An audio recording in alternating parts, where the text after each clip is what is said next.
Party नीत गठबंधन की सरकार के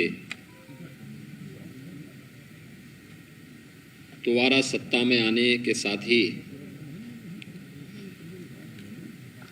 100 दिन के सेवा, सुरक्षा और सुशासन के प्रति समर्पित कार्यकाल की इस पहली प्रेस वार्ता में अपने वरिष्ठ सहयोगियों की ओर से आप सबका मैं हृदय से स्वागत करता हूं। उत्तर प्रदेश की जनता जनार्दन ने आदरणीय प्रधानमंत्री श्री नरेंद्र मोदी जी के नेतृत्व में, उनके मार्गदर्शन में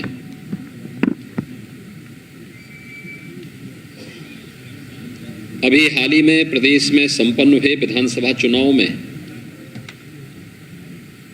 भारतीय जनता पार्टी गठबंधन को प्रचंड बहुमत देकर के जिस उद्देश्य से अपना आशीर्वाद दिया था, जीत का वह सिलसिला जन विश्वास का प्रतीक तो था ही, वह निरंतर नित नए प्रतिमान स्थापित कर रहा है। विधानसभा चुनाव के बाद उत्तर प्रदेश विधान परिषद के स्थानीय प्राधिकारी के 36 सीटों पर चुनाव संपन्न हुए। इन 36 में से 33 सीट भारतीय जनता पार्टी ने और 3 सीटें निर्दलीयों ने जीते। समाजवादी पार्टी, बहुजन समाजवादी पार्टी और कांग्रेस 0 पर रही। यही नहीं, विधान परिषद गठन के पश्चात 87 वर्ष के बाद पहली बार उत्तर प्रदेश विधानमंडल का उच्च सदन कांग्रेस विहीन भी हो गया है। कांग्रेस मुक्त उच्च सदन उत्तर प्रदेश के अंदर हुआ है। विधान परिषद के स्थानीय प्राधिकारी चुनाव के साथ प्रदेश के अंदर 2 महत्वपूर्ण लोकसभा के उपचुनाव भी संपन्न हुए हैं। एक पूर्वी उत्तर प्रदेश में आजमगढ़ में और एक पश्चिमी उत्तर प्रदेश के रामपुर में। दोनों सीटें 2019 के लोकसभा चुनाव में समाजवादी पार्टी ने जीती थी।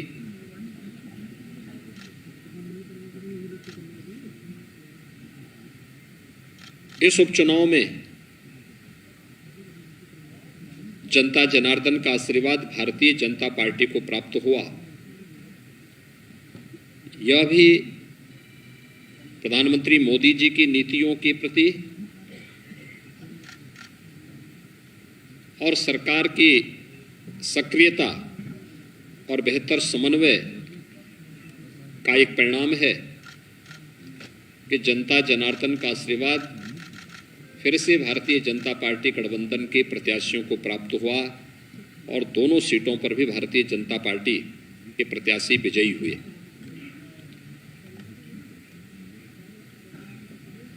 पच्चीस मार्च 2022 को हमारी सरकार ने प्रदेश के अंदर शपथ ग्रहण किया।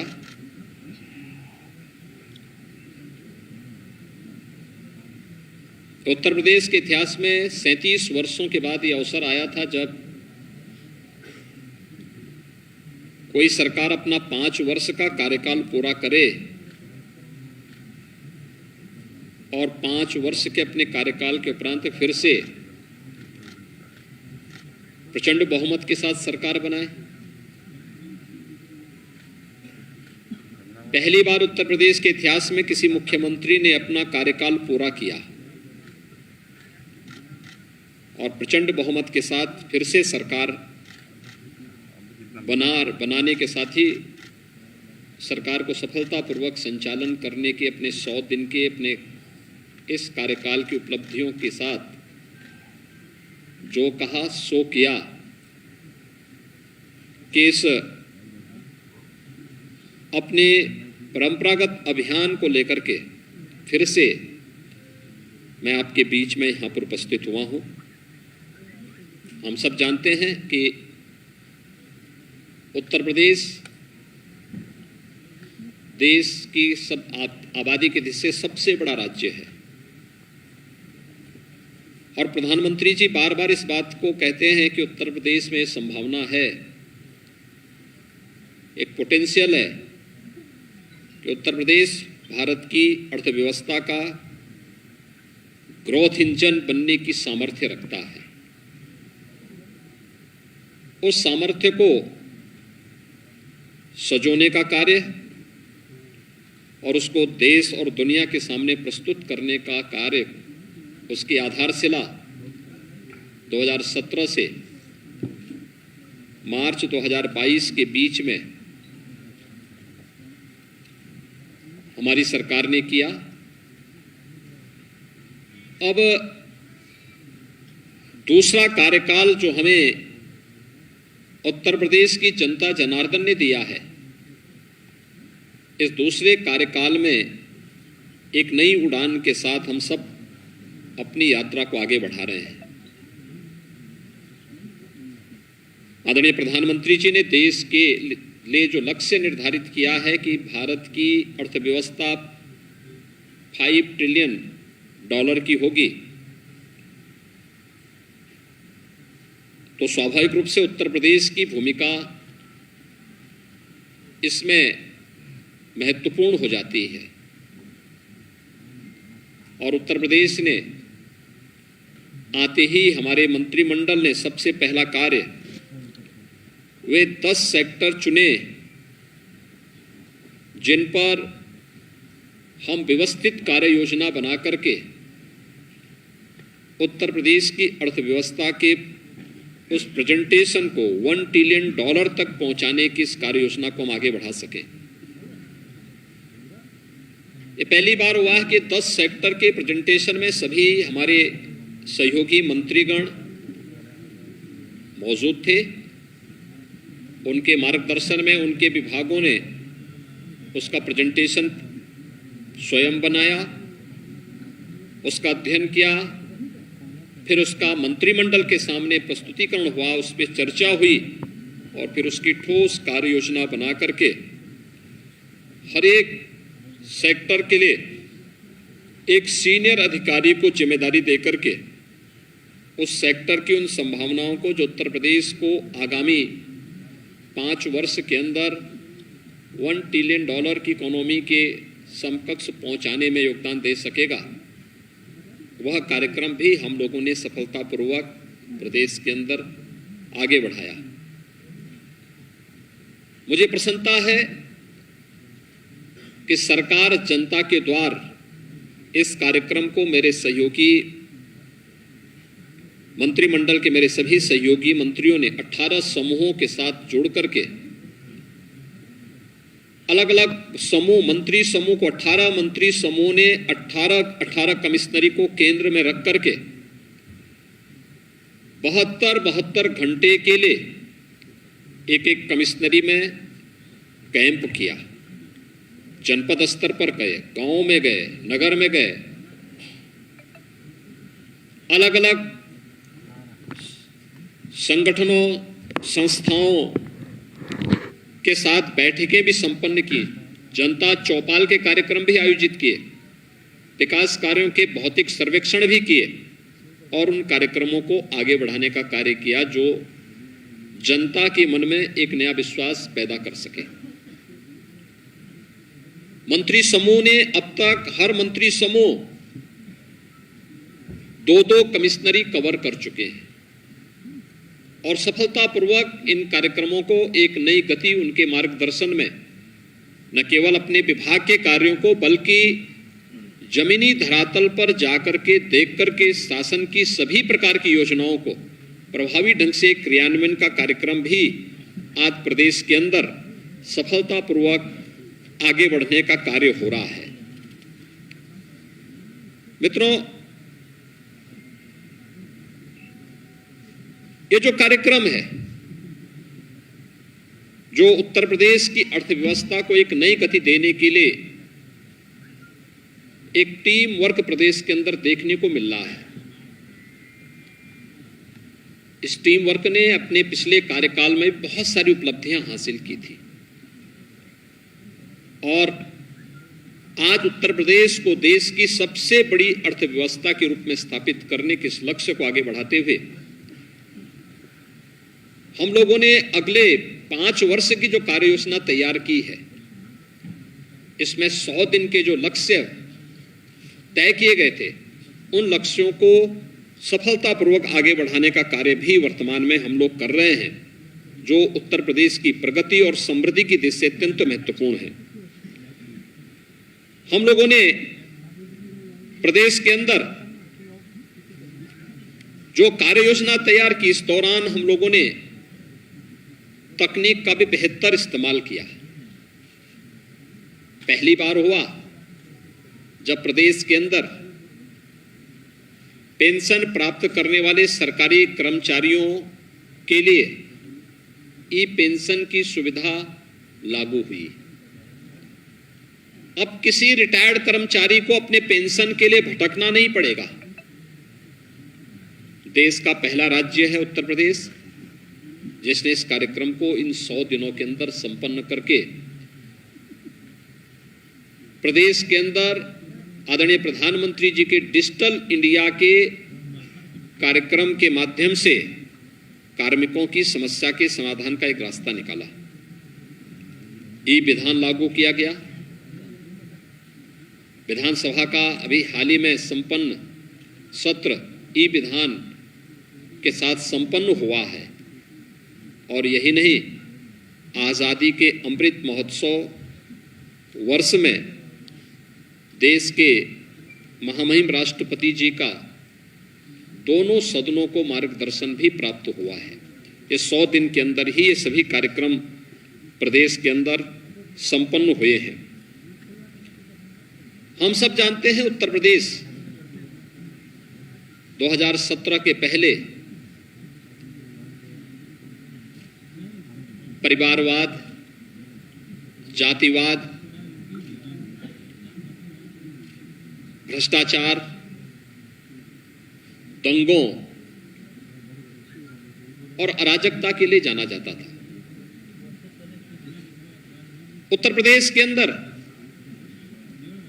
एक बड़ी अजीब सी स्थिति थी। पहचान का संकट उत्तर प्रदेश के सामने 2017 के पहले था। केंद्र सरकार की योजनाओं को 2014 के बाद अनेक लोक कल्याणकारी, गरीब कल्याणकारी योजनाओं को केंद्र सरकार ने लागू किया, लेकिन राज्य सरकार की इच्छा शक्ति उन्हें लागू करने की नहीं दिखती थी। लेकिन पिछले 5 वर्ष के अंदर प्रदेश के अंदर कानून व्यवस्था की बेहतर स्थिति को जो हम लोगों ने विगत 5 वर्ष के अंदर प्रदेश के अंदर कानून का राज स्थापित हो, इस दिशा में जो प्रयास किए, देश के अंदर उसका एक विश्वास के रूप में बदला। उत्तर प्रदेश के परसेप्शन के बारे में आम जनमानस के मन में एक विश्वास पैदा हुआ। उत्तर प्रदेश के बारे में लोगों की धारणाएं बदली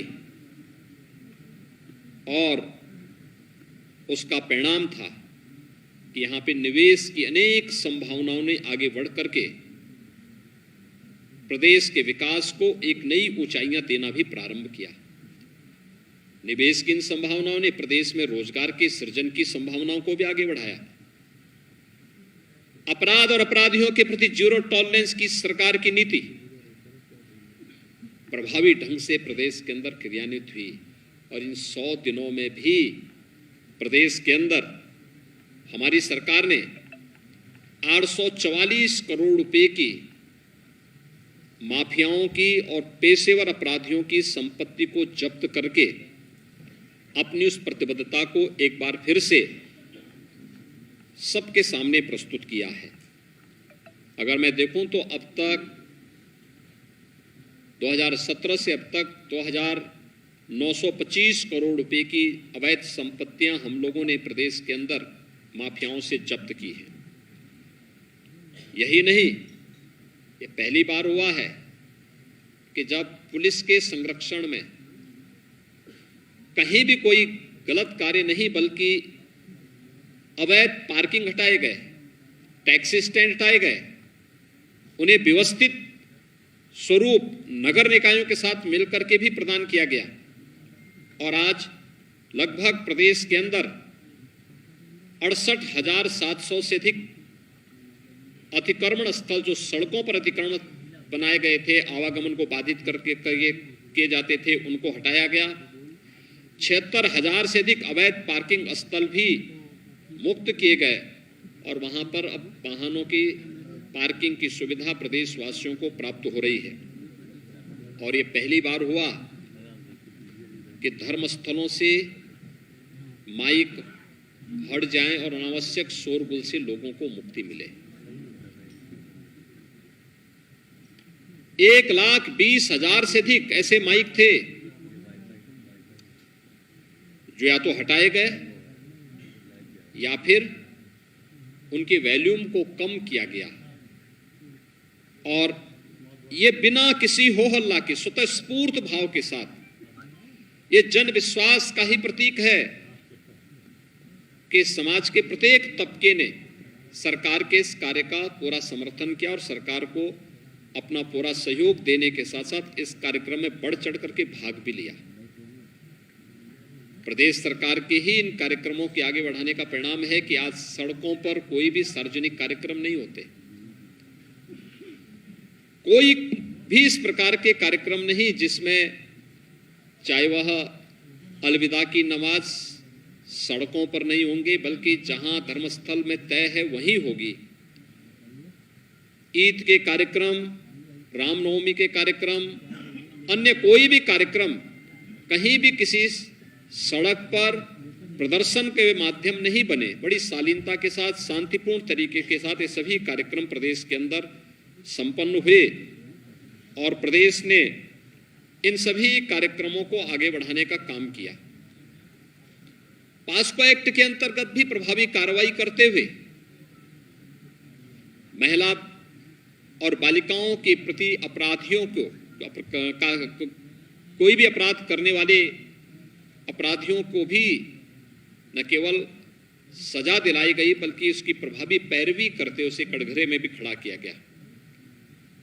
और ये पहली बार हो रहा है जब प्रदेश के अंदर बड़े पैमाने पर अग्निशमन केंद्र की स्थापना करने के साथ साथ आज उत्तर प्रदेश हर तहसील में अग्निशमन केंद्र की स्थापना करने की ओर अग्रसर है। और हमारा प्रयास है कि अगले 2 वर्ष के अंदर हर तहसील में एक अग्निशमन केंद्र की स्थापना हो सके, जिससे अग्नि सुरक्षा के साथ साथ लोगों को इस प्रकार की किसी भी अग्निकांड की घटना से बचाव के बारे में भी उन्हें एक शासन के स्तर पर सहयोग मिल सके। हम सब इस बात को जानते हैं कि विगत 5 वर्ष के अंदर प्रदेश की जीडीपी में लगभग दुगनी वृद्धि हुई है। अर्थव्यवस्था हमारी पहले की तुलना में लगभग दुगने की वृद्धि हुई है और प्रति व्यक्ति आय में भी दुगने की वृद्धि प्रदेश के अंदर हुई है। प्रदेश के अंदर हम लोगों ने इस दौरान प्रदेश के बजट के दायरे को भी हमने दुगने से अधिक बढ़ाया है। 2016-17 में प्रदेश का बजट 3 लाख करोड़ का था, आज वह बढ़कर के 6,15,000 करोड़ रुपए से अधिक का है। और जनता के प्रति सरकार की प्रतिबद्धता इस बात से बताई स्पष्ट हो जाती है कि हम लोगों ने अपने पहले ही बजट में 2022 के विधानसभा चुनाव की दृष्टि से जो भी 130 संकल्प प्रदेश के विकास के लिए और लोक कल्याण के लिए, गरीब कल्याण के लिए लिए थे, उनमें से पहले ही बजट में हम लोगों ने 97 संकल्पों को पहले ही बजट में लेकर के प्रदेश की जनता के प्रति और प्रदेश के विकास और समृद्धि के प्रति अपनी प्रतिबद्धता को भी सरकार ने बहुत स्पष्ट कर दिया है। जो शेष 33 संकल्प हैं, इन्हें आगामी 2 वर्ष के अंदर इन्हें भी हम क्रमबद्ध तरीके से लेकर के जनता जनार्दन के सामने लिए गए अपने संकल्पों को व्यवस्थित तरीके से उन्हें पूरा करने का काम भी करेंगे। मित्रों, उत्तर प्रदेश के अंदर दशकों बाद औद्योगिक वातावरण भी देखने को मिला है। उत्तर प्रदेश में भी निवेश हो सकता है, उत्तर प्रदेश में भी उद्योग लग सकता है। ये 2017 के पहले एक सपना था, आज ये हकीकत में बदल रहा है। 100 दिन के अंदर आदरणीय प्रधानमंत्री जी के मार्गदर्शन में, उनके सानिध्य में 80,000 करोड़ रुपए से अधिक की परियोजनाओं को शिलान्यास करने के लिए आदरणीय प्रधानमंत्री जी ने कृपा पूर्वक अपना समय दिया और इसी राजधानी लखनऊ में एक कार्यक्रम हमारा संपन्न हुआ। यही नहीं, इन 100 दिनों में हम लोगों ने प्रदेश के अंदर, यानी ये जो 80,000 करोड़ रुपए से अधिक की परियोजनाएं, लगभग 1400 से अधिक परियोजनाएं इसके अंदर कवर हो रही है। और प्रदेश ने पहली बार उत्तर प्रदेश डाटा सेंटर स्थापित करने का एक हब बन रहा है।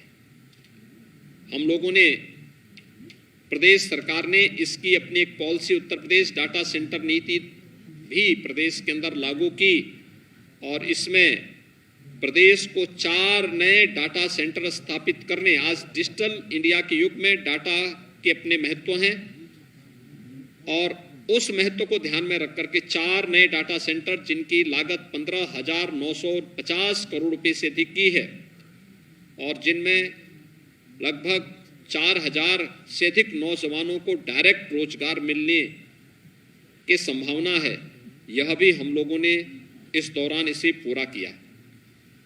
इन 100 दिनों में प्रदेश के अंदर मेडिकल डिवाइस पार्क के कार्य का शिलान्यास भी संपन्न हुआ। प्रदेश में पहली बार आगरा, कानपुर, गोरखपुर में प्लेटेड फैक्ट्री कॉम्प्लेक्स के कार्य का भी, उस कार्य को, परियोजना को भी हम लोगों ने शुरू किया। और प्रदेश के अंदर यही नहीं, हम लोगों ने अनेक ऐसे कार्यक्रम किए जिसके माध्यम से न केवल औद्योगिक विकास के कार्यक्रम तेजी के साथ आगे बढ़ सके, बल्कि इसके माध्यम से प्रदेश के अंदर रोजगार की संभावनाओं को भी एक नई ऊंचाइयां प्रदान कर सके। उत्तर प्रदेश सरकार ने 2018 में अपने स्थापना दिवस के अवसर पर एक जनपद एक उत्पाद की अपनी अभिनव योजना लागू की थी। उस समय बहुत सारे लोग कहते थे क्या होगा, आज मुझे बताते हुए प्रसन्नता है कि एक जनपद एक उत्पाद योजना ने प्रदेश सरकार के द्वारा कानून व्यवस्था की बेहतर स्थिति को लागू करने के फलस्वरूप प्रदेश के अंदर 21 सेक्टोरियल पॉलिसीज को लागू करने के बाद जो कार्यक्रम हम लोगों ने आगे बढ़ाए, आज उसके बेहतरीन परिणाम हम सबके सामने हैं। CMI के जो ताजा डाटा आए हैं उसके अनुसार प्रदेश के अंदर 2016-17 में जो बेरोजगारी की दर 18% के आसपास थी, आज वह घट करके औद्योगिक निवेश, सरकार के द्वारा दी जाने वाली नौकरियां, वन डिस्ट्रिक्ट वन प्रोडक्ट की अभिनव योजना, विश्वकर्मा श्रम सम्मान की योजना, और इन तमाम योजनाओं को प्रभावी ढंग से आगे बढ़ाने का परिणाम है कि प्रदेश के अंदर अनएम्प्लॉयमेंट का जो रेट है वह वर्तमान में 2.9% तक रह गया है। यानी युवाओं के कल्याण के लिए सरकार के द्वारा किस प्रकार के कदम उठाए गए, यह भी आज, और ये डाटा राज्य सरकार के अपने नहीं, यह देश की प्रतिष्ठित निष्पक्ष संस्थाओं के हैं, जिन लोगों के द्वारा केवल इसी सेक्टर में कार्य किया जाता है। प्रदेश के अंदर हमारे वन डिस्ट्रिक्ट वन प्रोडक्ट की इस अभिनव योजना ने प्रदेश को एक्सपोर्ट का एक हब भी बनाया। इस वर्ष उत्तर प्रदेश का जो एक्सपोर्ट है वह 1,56,000 करोड़ रुपए का है। 2016-17 में यह लगभग 80,000 करोड़ रुपए के आसपास था। यानी इसने एक नई ऊंचाइयां दी हैं प्रदेश के परंपरागत उत्पाद को, और इसके माध्यम से रोजगार की तमाम संभावनाएं भी आगे बढ़ी। प्रदेश के अंदर आदरणीय प्रधानमंत्री जी ने ग्राउंड ब्रेकिंग सेरेमनी में 3 जून को आकर के प्रदेश के औद्योगिक विकास को एक नई गति प्रदान करने में अपना आशीर्वाद दिया। 80,000 करोड़ रुपए की लागत से जो उद्योग उत्तर प्रदेश के अंदर लग रहे हैं, इनमें 5 लाख प्रत्यक्ष रोजगार और 20 लाख अप्रत्यक्ष रोजगार भी प्रदेश के अंदर प्राप्त होगा। और यही नहीं, इन 100 दिनों के अंदर हमारी सरकार ने प्रदेश के अंदर 10,000 से अधिक सरकारी नौकरियां भी दी हैं। यानी अलग अलग विभागों ने इस पे कार्य किया, लेकिन केवल एक विभाग की ही मैं बात करूं तो अकेले गृह विभाग के माध्यम से हम लोगों ने जो 10,000 के नौकरी दिए जाने का लक्ष्य रखा था, उसे हम लोगों ने इस दौरान पूरा किया। और स्वतः रोजगार के साथ जोड़ने के लिए भी बृहद ऋण मेला के माध्यम से 1,90,000 उद्यम को प्रदेश के अंदर हम लोगों ने 16,000 करोड़ रुपए के ऋण वितरण के कार्यक्रम को आगे बढ़ाने के साथ ही पूरे वर्ष भर का भी एक लक्ष्य रखा है कि 2,35,000 करोड़ रुपए के ऋण इस एक वर्ष के अंदर हम प्रदेश के नौजवानों को देने का कार्य करेंगे। यह स्वतः रोजगार के लिए, एमएसएमई सेक्टर के लिए यह योजना हम लोगों ने प्रदेश के अंदर बैंकर्स के साथ मिलकर के तैयार की है और इसे हम आगे बढ़ाएंगे। यही नहीं, प्रदेश के अंदर प्रदेश के युवाओं को डिजिटली समर्थ और सक्षम बनाने के लिए 17 लाख से अधिक युवाओं को टैबलेट अथवा स्मार्टफोन वितरण के कार्यक्रम को भी सफलतापूर्वक आगे बढ़ाने में हमें सफलता प्राप्त हुई है। प्रदेश के अंदर राष्ट्रीय और अंतर्राष्ट्रीय प्रतिस्पर्धा में जिन खिलाड़ियों ने पदक प्राप्त किए हैं, उन्हें सीधी भर्ती के माध्यम से राजपत्रित पदों पर नियुक्ति करने की व्यवस्था को भी इन 100 दिनों में प्रदेश सरकार ने अपना अनुमोदन दिया है और इस पर कार्य प्रारंभ भी हो गया है। प्रदेश के अंदर हम लोगों ने इस दौरान 400 से अधिक रोजगार मेले भी स्थल लगाए हैं, जिनके माध्यम से प्रदेश के अंदर नौजवानों को स्वतः रोजगार के साथ जुड़ने और उन्हें आगे बढ़ने में भी एक प्रकार से मदद मिलेगी। मित्रों, ये प्रदेश के अंदर अलग अलग सेक्टर के लिए सरकार के द्वारा की गई कार्य योजना का एक छोटा सा उदाहरण है। ये सरकार की दिशा को स्पष्ट कर देगी कि अगले 5 वर्ष के अंदर सरकार किस दिशा में आगे बढ़ रही है। अगर आप देखेंगे सरकार की पहली कैबिनेट का 2017 में हमारी पहली कैबिनेट आई थी, हमने किसानों के लिए उस समय ऋण मोचन के एक बड़े कार्यक्रम को आगे बढ़ाया था। 86 लाख लघु और सीमांत किसानों के कर्ज माफी के कार्यक्रम को संपन्न किया था।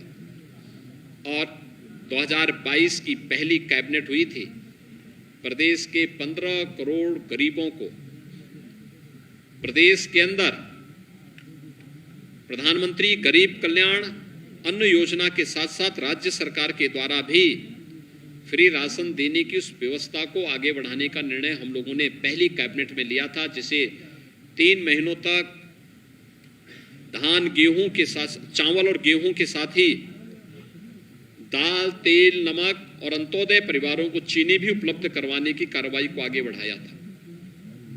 मुझे प्रसन्नता है कि संकट के समय सरकार उनके साथ खड़ी है और उन्हें हर प्रकार की सुविधा भी उपलब्ध करा रही है। सरकार ने इन 100 दिनों के अंदर यह भी निर्णय लिया कि प्रदेश के अंदर उज्ज्वला योजना के जो लाभार्थी हैं, 1,67,00,000 ऐसे लाभार्थियों को हम लोग प्रदेश के अंदर होली और दीपावली के अवसर पर एलपीजी का सिलेंडर फ्री में उपलब्ध करवाने का कार्य राज्य सरकार करेगी और यह कार्य भी सफलतापूर्वक आगे बढ़ चुका है। प्रदेश के अंदर हम लोगों ने इस दौरान वृद्धावस्था पेंशन धारक और निराश्रित महिला पेंशन धारक जो भी प्रदेश के लाभार्थी हैं, उन्हें प्रदेश के अंदर हम लोग ने जो बचे हुए थे उनके लिए एक विशेष अभियान चलाए गए। उन्हें पेंशन की योजना के साथ जोड़ा गया। हम सब जानते हैं प्रदेश के अंदर वृद्धावस्था पेंशन, निराश्रित महिला पेंशन, दिव्यांगजन पेंशन मात्र 300 रुपये 2016-17 तक मिलती थी। पहले से 500 किया गया और सरकार गठित होने के साथ ही से 1000 रुपये करने का निर्णय भी लिया गया और उसके तहत वह पेंशन वितरण के कार्य भी तेजी के साथ आगे बढ़ रहे हैं। मुख्यमंत्री कन्या सुमंगला योजना में 1 लाख नई बालिकाओं को भी उसके साथ जोड़ा गया है। अब कुल बालिकाओं की संख्या जो मुख्यमंत्री कन्या सुमंगला योजना के साथ जुड़ी हैं, यह 13,68,000 बालिकाएं वर्तमान में इससे लाभान्वित हो रही हैं। और मुख्यमंत्री सामूहिक विवाह योजना भी पिछले 100 दिन के अंदर 14,085 जोड़ों का विवाह भी मुख्यमंत्री सामूहिक विवाह योजना के माध्यम से प्रदेश के अंदर हुआ। तो प्रदेश की बेटियों और बहनों के लिए आर्थिक स्वावलंबन का जो आधार है, सशक्तिकरण का जो आधार है, वह प्रदेश के अंदर महिला स्वयंसेवी समूह है। 82,520 स्वयं सहायता समूह को रिवॉल्विंग फंड एवं कम्युनिटी इन्वेस्टमेंट सपोर्ट फंड के रूप में 400 करोड़ रुपए देने का कार्य भी इन 100 दिनों में प्रदेश के अंदर किया गया।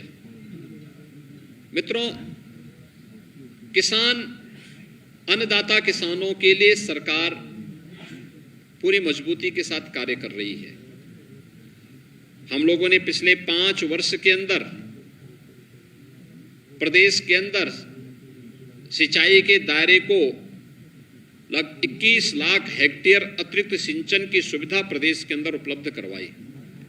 दशकों से लंबित बाणसागर, अर्जुन सहायक, सरयू नहर राष्ट्रीय परियोजना, इन सभी को हम लोगों ने लगभग 1.5 दर्जन अधिक जो परियोजनाएं थी, इन्हें हमें प्रभावी ढंग से प्रदेश के अंदर लागू किया। 21 लाख हेक्टेयर से अधिक भूमि को सिंचाई की सुविधा भी उपलब्ध करवाई। लगातार इस पर कार्य चल रहे हैं। जो शेष परियोजनाएं हैं उन्हें भी समयबद्ध ढंग से पूरा करने के लिए सरकार पूरी प्रतिबद्धता के साथ कार्य कर रही है। और 100 दिनों के अंदर प्रदेश के अंदर 2017 में आने के बाद ही प्रदेश ने प्रोक्यूरमेंट पॉलिसी भी प्रदेश के अंदर लेकर के आई थी, जिसमें किसानों से सीधे खरीद और लागत का 1.5 गुना दाम उन्हें प्रदान करने का कार्य भी प्रदेश के अंदर हुआ। विगत 100 दिनों के अंदर प्रदेश के गन्ना किसानों का 12,537 करोड़ रुपए का गन्ना मूल्य का भुगतान हुआ। और अगर पिछले 5 वर्षों के हम डाटा पर ध्यान दें तो इसमें 1,76,638 करोड़ रुपए का अब तक गन्ना मूल्य का भुगतान गन्ना किसानों को किया जा चुका है।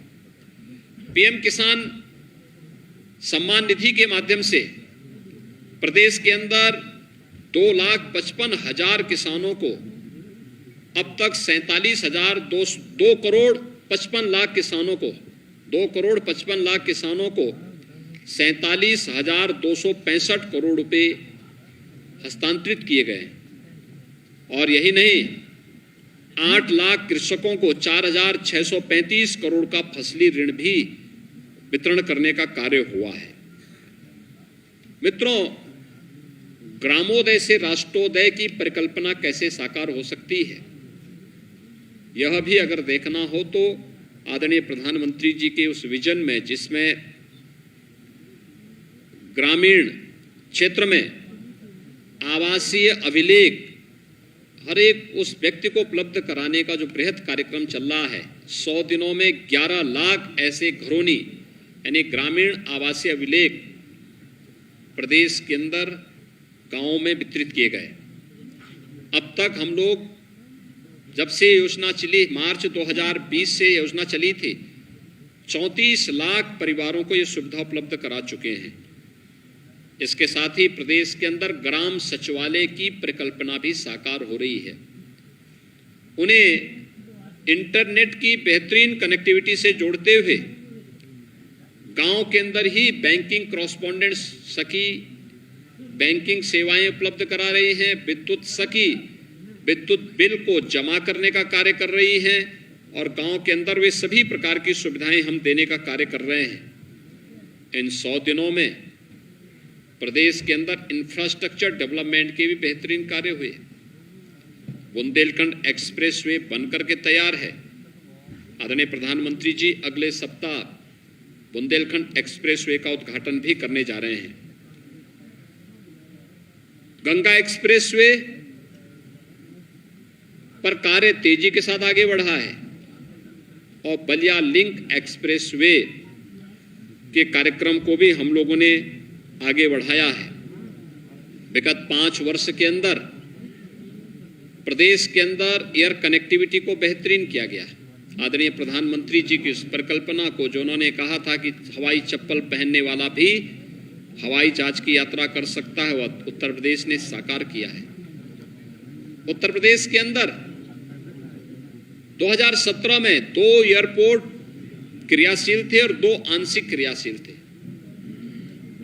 आज हमारे 9 एयरपोर्ट प्रदेश के अंदर क्रियाशील हैं, 10 एयरपोर्ट पर कार्य चल रहा है, और अभी हाल ही में हम लोगों ने एयरपोर्ट अथॉरिटी ऑफ इंडिया के साथ जो 5 हमारे नए राज्य सरकार के द्वारा नए एयरपोर्ट बनाए गए हैं, यहाँ पर उसके सर्विस और मेंटेनेंस की दृष्टि से उसे संचालित करने के एक एमओयू पर यहाँ पर हस्ताक्षर हुए हैं, और अगले कुछ महीनों के अंदर आजमगढ़, अलीगढ़, श्रावस्ती, चित्रकूट और म्योरपुर सोनभद्र के इन 5 एयरपोर्ट को भी राज्य सरकार संचालित करने जा रही है, जिसमें एयरपोर्ट अथॉरिटी ऑफ इंडिया के साथ हम कार्यक्रम आगे बढ़ा रहे हैं।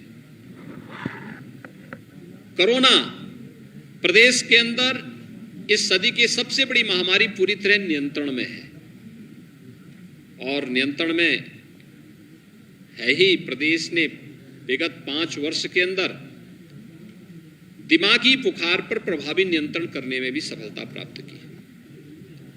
इन 100 दिनों में 2 बार संचारी रोग नियंत्रण के कार्यक्रम आगे बढ़े, और उत्तर प्रदेश को कालाजार पर प्रभावी नियंत्रण करने का भी भारत सरकार का प्रतिष्ठित सम्मान प्राप्त हुआ।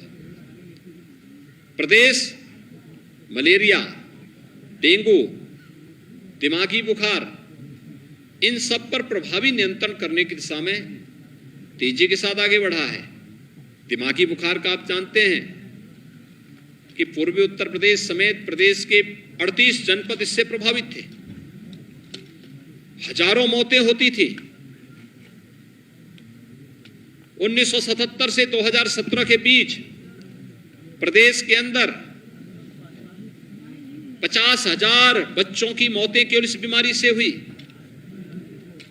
आज मुझे ये बताते हुए प्रसन्नता है कि भारत सरकार के सहयोग से हम लोगों ने आज इसको प्रभावी नियंत्रण किया है। 95% इंसेफ्लाइटिस से होने वाली मौतों पर नियंत्रण करने में भी राज्य सरकार ने सफलता प्राप्त की है, और हम लोगों ने वर्तमान में ये सभी कार्यक्रम आगे बढ़ाए हैं। तो 108 का जो रिस्पांस टाइम है उसको कम करने के साथ साथ उसमें कुछ नई एम्बुलेंस भी स्वास्थ्य विभाग ने उसमें जोड़ने का काम किया है। मित्रों, इस दौरान आदरणीय प्रधानमंत्री जी उत्तर प्रदेश के अंदर उनका मार्गदर्शन तो प्राप्त हुआ ही, मेरा गांव मेरी विरासत, इस कार्यक्रम का शुभारंभ भी कानपुर देहात के परोग गांव में आदरणीय राष्ट्रपति जी के सानिध्य में यह कार्यक्रम भी वहां संपन्न हुआ है। गांव के प्रति प्रत्येक व्यक्ति के मन में एक लगाव का भाव हो, यह कार्यक्रम भी हम लोग प्रदेश के अंदर तेजी के साथ आगे बढ़ाने का कार्य कर रहे हैं। और यही नहीं, हम लोग वर्तमान में प्रदेश के अंदर जलवायु परिवर्तन और पर्यावरण की सुरक्षा के लिए पॉलीथीन फ्री उत्तर प्रदेश 2019 से इस कार्यक्रम को चला रहा है। यह कार्यक्रम सफलतापूर्वक तो आगे बढ़ा ही है, लेकिन साथ साथ हम लोग वन महोत्सव के कार्यक्रम के साथ भी वर्तमान में जुड़े हैं। वन महोत्सव का एक कार्यक्रम प्रदेश के अंदर कल ही हम लोगों का प्रयास है कि 25 करोड़ वृक्षारोपण के अपने लक्ष्य को प्राप्त कर सके। 6 और 7 को भी ये कार्यक्रम आगे बढ़ेंगे और 15 अगस्त को भी देश की आजादी का जब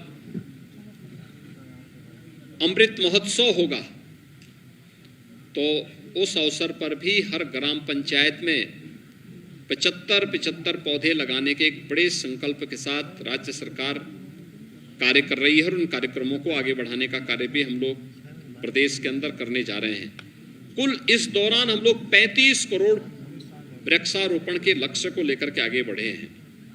मित्रों, प्रदेश के अंदर विगत 5 वर्ष के सफलतम कार्यकाल के उपरांत आज दूसरी पारी के 100 दिन के जो एक कार्यक्रम हमारे संपन्न हुए हैं, 100 दिन के इन कार्यक्रमों के लिए जो बातें हम लोगों ने सरकार गठन के साथ ही जो विभिन्न प्रकार के 10 सेक्टर्स की प्रेजेंटेशन के उपरांत जो कार्य योजना तैयार की थी, 100 दिन के लिए जो लक्ष्य तय थे, उससे भी आगे बढ़ करके मेरे सहयोगी मंत्रियों ने, उनके विभागों ने, हमारे प्रशासनिक मशीनरी ने, हमारे पुलिस विभाग ने, सभी विभागों ने अपने अपने स्तर पर एक बेहतरीन प्रयास करके उसे आगे बढ़ाने का काम किया है।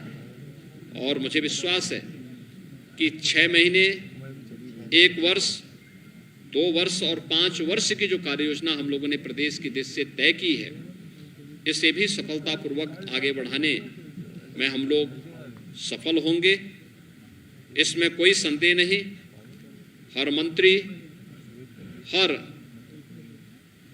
कार्मिक, चाहे वह हमारे प्रशासनिक अधिकारी हों, विभिन्न विभागों में कार्यरत कर्मचारी हों, प्रदेश के अंदर जनता जनार्दन हो, सभी लोग मिलकर के इस कार्यक्रम के साथ मिलकर के सरकार के इस अभियान को सफलता की नई ऊंचाइयां प्रदान करने में अपना योगदान दे रहे हैं। हम लोग केवल भाषण पे विश्वास नहीं करते हैं, बल्कि जो कहा सो किया, उस लक्ष्य को प्राप्त करने के समय अहर्निश प्रयास करते हैं। और मुझे प्रसन्नता है कि 100 दिन का जो लक्ष्य था उसे हमारी सरकार ने सफलतापूर्वक प्राप्त करने में भी सफलता प्राप्त की है। मैं इस अवसर पर एक बार फिर से प्रदेश की जनता जनार्दन के प्रति हृदय से उनका अभिनंदन करता हूं, आभार व्यक्त करता हूं। आदरणीय प्रधानमंत्री जी ने उत्तर प्रदेश की परंपरागत उत्पाद, वन डिस्ट्रिक्ट वन प्रोडक्ट से जुड़े हुए उत्पाद, लोकल फॉर ग्लोबल के अपनी प्रतिबद्धता को आगे बढ़ाते हुए G7 की समिट में भी उत्तर प्रदेश के उत्पाद को दुनिया के उन 7 महत्वपूर्ण राष्ट्राध्यक्षों को प्रदान करने उपहार स्वरूप भेंट किया। तो उत्तर प्रदेश के वैश्विक यानी उत्पाद को वैश्विक पहचान देने के क्रम में आदरणीय प्रधानमंत्री जी का आशीर्वाद है। मैं इसके लिए उत्तर प्रदेश की जनता की ओर से उनका हृदय से आभार व्यक्त करता हूं और इस अवसर पर मैं एक बार फिर से अपने पूरे मंत्रिमंडलीय सहयोगियों की ओर से आपका भी मैं हृदय से धन्यवाद देता हूं कि शासन की योजना को जनता जनार्दन तक पहुंचाने और उन योजनाओं को प्रभावी क्रियान्वयन करने में जो आपका सकारात्मक योगदान है, इसके लिए मैं आपको भी धन्यवाद देता हूं। मैं एक बार फिर से पूरे प्रदेश वासियों को 100 दिन के इस कार्यकाल की हृदय से बधाई और शुभकामनाएं देते हुए विश्वास के साथ कह सकता हूं कि आगामी लक्ष्यों को भी हमारे सभी सहयोगी समयबद्ध ढंग से प्राप्त करने में सफल होंगे। बहुत बहुत धन्यवाद।